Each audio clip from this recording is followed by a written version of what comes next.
Hey y'all, welcome back. It's Nezuko here. I'm going to give y'all a real quick update. This isn't going to be long at all. Give you a quick update on my Skyblock Forever World. Sun's about to set, so we'll see how much we can cram in. I'm pretty sure I can't remember what did in the last video. I'm pretty sure I covered the lights, the hanging lights and whatnot. Oh, okay, real quick. This is going to be my color palette for my pink castle. I'll put a picture of it like right there. Okay.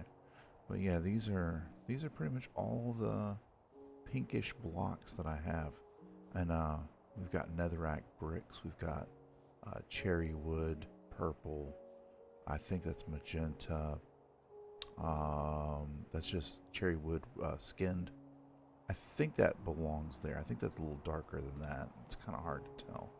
Um, yeah, I'll show you. We've got some wool now too because, um, oh, I mean, okay, there actually have been quite a few things that have accomplished. So obviously, I finally got a spruce sapling. Bought a couple of those from the Wandering Trader. Um, I'm just trying to fill a double chest with some birch. I'm probably going to use that as fuel. Double up on the I call it a super smelter, but really it's just two whatchamacallits. It's just two um, oh my god, stoves. I cannot think. It's actually really early in the morning, so I haven't had my coffee. Let's see. I'll show you the new stuff. I don't think I covered this in the last video. I had a hell of a time. I killed two baby sheep. I bred them. I led them over here with the hay, and just getting them up the bubble elevator was a nightmare. So, um, they wouldn't come straight into the water. They would stop right here and they would catch on the ceiling and die because they were in a boat. I thought the boat would be a little easier. So this is my unfinished setup up here. I don't think I had any of these in there on the last video. But obviously I've got my pink castle building blocks. That's why I got those. There's a couple colors I do not have access to. Well, really I think just brown, honestly, because I've got cactus for green, and then of course you can mix white dye with that and make lime green. Yeah, then you got your primary colors: blue, red, yellow. Uh, but yeah, I love these automatic shears. If for those that don't know, there's a little spot of I don't do I have any glass on me? Let me check. Okay, yeah, we do. Okay, I've been using glass for building for some reason. All right, but this will take us to the top. So the way this works is you've got an observer.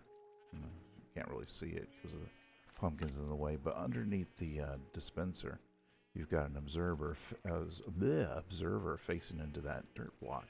So when the sheep eat it, when they eat the grass, right, the observer triggers the shears, and you shear the sheep. So these, oh my gosh, dispensers are full of shears, obviously. So, but yeah, it's real simple. It takes one observer, one dispenser.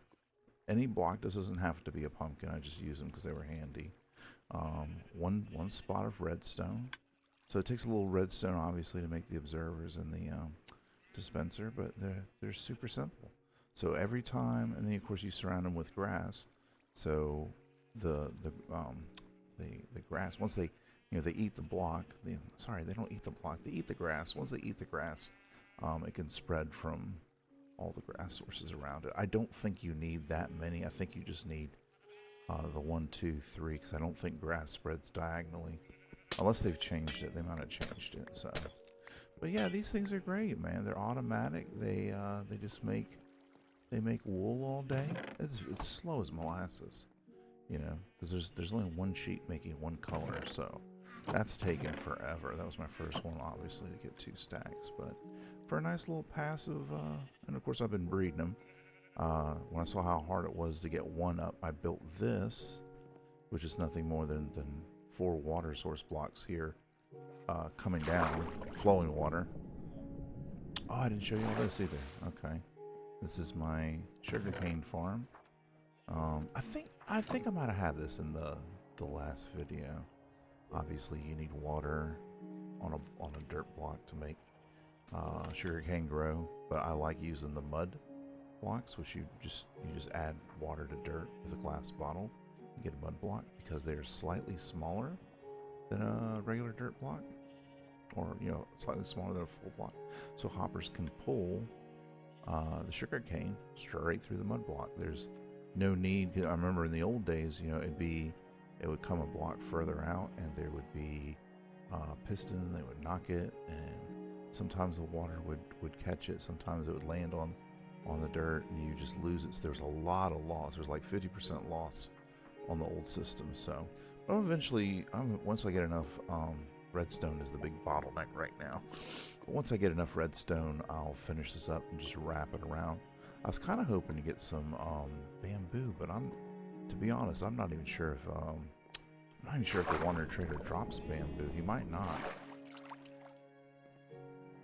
It's something I gotta look into. And then I was gonna do 3 more colors over here, but I don't know what they would be. I guess I could do, because I already got magenta over there. I guess I could do like light blue, light green, which is, you know, lime green, and orange maybe, right? Because I've already got purple. Oh, I guess I would need green too. Yeah, so I need 2 more besides these, because I think there's 16 altogether, right? 1, 2, 3, 4, 5, 6, 7, 8, 9, 10. Oh, maybe there's 3 more. I'm trying to think. Brown, light blue, light green, brown. What else we need? We need orange. We need green. Something else. I'm missing something else. Huh. Oh well, it's not super important. Orange, green, and purple. Maybe it's 15. I thought I could have swore it was 16 colors. Anyways, like I said, it's not important. So anyways, when I realized how difficult it was, I did this. I brought 2 up, because you can just put them in a boat, and you can just literally swim upwards.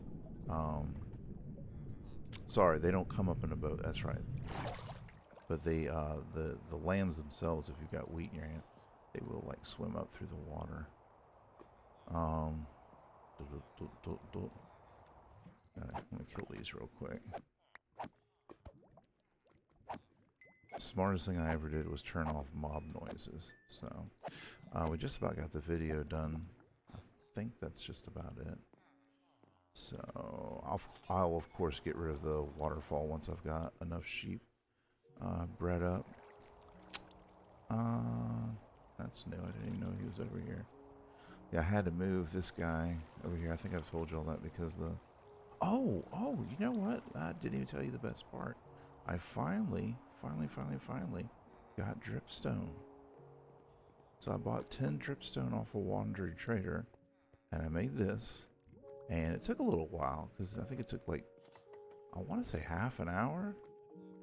Don't quote me, but I want to say it was like half an hour to get the first lava from this, because I took my 1 lava source, I put it up there, and apparently you have to use lava sources, because, you know, I put it there, and then it flowed 3 more blocks. So all these were dripping little lava drops, but it only made a lava source right there, which I can scoop up with, you know, an empty bucket. So, oh, I need to do the snow too. I keep forgetting about that. But I just wanted to say real quick, I watched that movie. I finally got around to watch that movie, Obsession, and I highly recommend it. It's not like the greatest movie ever, like some people are making it out to be, but it's solid. Like, I enjoyed it more than Weapons and a couple other films that have been highly praised lately. Weapons started out real strong for me, but then the clown lady just really killed it for me. It started becoming like a big goofy movie, and it was just all comedy at that point. Why are there so many sheep out here? They should be all. They must be spawning, because they should be all. So the big thing was, I got the. I'm so scatterbrained right now. I got the saplings, so we got another kind of wood.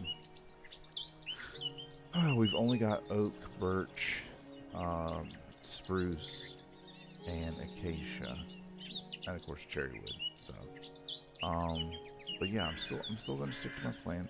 I'm still going to have the beginning of the house here, and then it's going to sprawl out like this. This will probably be like in the basement or something. I don't know. This is really ugly. I want to hide it. There's no need for that to be out in the open like that. I've just got to make sure that the iron golems can't spawn anywhere in that area. You know what I mean? If I build anything over that, I've got to make sure that they can't spawn. So, I'm super excited to begin construction on my house, and I'm actually going to do my best to not put a bunch of farms in the house. I want it to be a fun yet functional house. I will finish the tower one day, man. I've got like a million little projects going on. But anyways, like obsession. So I'm not going to spoil anything for you. There's no spoilers. But it's a horror movie, but I would label it as a dark comedy. And if you've seen the trailers for it, you'll know what I mean. Like, it's basically the dude wishes that the girl he's got a crush on loves him more than anybody in the world, right? So she does, right? He makes a wish, and she does. And I'm not spoiling anything. You can see all this in the trailer. She goes like psycho. It's like a psycho girlfriend story. So, it's got a lot of like funny dark comedy parts in it. Hold on a second. I gotta grab something. Anyway.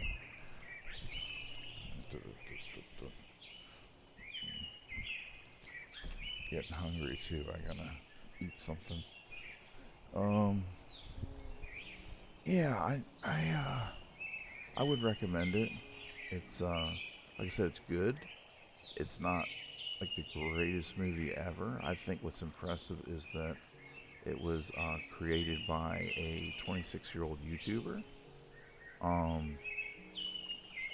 And honestly, I know this is gonna sound like super arrogant, but I think I've had better ideas. Like, this is kind of like, don't get me wrong. Like, I enjoyed it. I'm not trying to like shit on the movie, but it's a very let's just say tested idea. You know what I'm saying? Like, this is nothing new. What's impressive is that I think it was done on $1 million, and it looks very high quality for $1 million. So that impressed me more than anything. Like, you can still tell it's a cheap movie. You know what I'm saying? It's not loaded down with amazing special effects or anything. They kind of know the limits of their budget, and they don't try to exceed that. So like a lot of the gore is it's very dark, like paint. There's not a lot. It's kind of like it kind of happens off screen a lot of times. So they don't have to do a whole lot of special effects. And like I said, I'm not shitting on the movie. It's a good, solid movie. I definitely recommend it. But yeah, some people are just blowing it way out of proportion. Screaming about, oh, Hollywood's dead, blah blah blah blah blah. And it's not all of that. I mean, it's good, but it's not like the best movie ever. And that's true of anything. There's people talking about The Mandalorian and Grogu like it's the best Star Wars movie ever, and it's just not. It's neither as bad or as good as a lot of people claim. I gotta tell you, I'm gonna sign out after this. But one thing that's really really annoying are these people, and if you're one of them, I'm sorry. Be better, do better. But the world is full of people, not a majority, but a too significant a number that give everything a 10 or a 1. You know, like it's either a 10 or a 1. It's like, no, man. Stop rating girls or guys as 10s or 1s when they're 5s or 4s or 6s. It's like, come on. But anyways, that's the trend lately. Yes, I'm done. I think I'm gonna go get something to eat. My brain's like shutting down. I need some food in my belly. But yeah, so go see it, check it out. It's pretty good. I hadn't seen anything the guy's done. Curry Barker, I think is his name, Curry Barker. But yeah, he's another comedian making horror, and this is like the big trend in Hollywood. Nothing against Curry, but the big trend in Hollywood is to put humor in everything. And don't get me wrong, I love me some dark humor, right? I do love dark humor. I have a very dark sense of humor. What I don't care for is like Guardians of the Galaxy slapstick jokes that don't land. Luckily for this movie, most of the humor landed, and there was still enough horror. There's one scene in particular, if you've seen the movie, you know what I'm talking about. Let's just say like a very animalistic scream is involved. That is by far the darkest part of the movie. Like I said, I don't want to spoil anything. If you know, you know. But they didn't try to make a joke out of it, which I appreciate. I can't stand when there's a serious or scary moment in the movie, and then the people will just, the directors or producers or whatever, will be like, oh, let's cut it off with a joke. The example I always use is Thor: Love and Thunder. When Asgard's destroyed, they're making jokes about it. It's like, this is their home. This has existed for probably millions of years, or longer, maybe billions of years, and it's being destroyed beyond repair, and they're making jokes about it. It's like, there's nothing remotely funny about that. Anyway, so enough rambling. I'm sorry I rambled on too long. Next video, we're going to get some of this house built.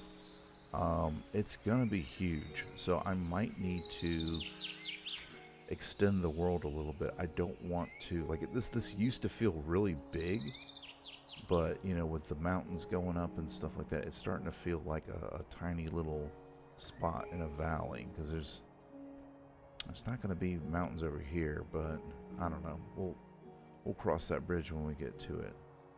But yeah, I'm so excited. I think the house is going to look amazing. So, and I'm sorry if you're Asian or Japanese and my Americanized idea of Asian architecture offends you. I do apologize, but I'm just a stupid round eye. What can I say? So anyways, y'all, take care. Thank you so much for watching, and I will catch y'all in the next video, okay? Bye bye.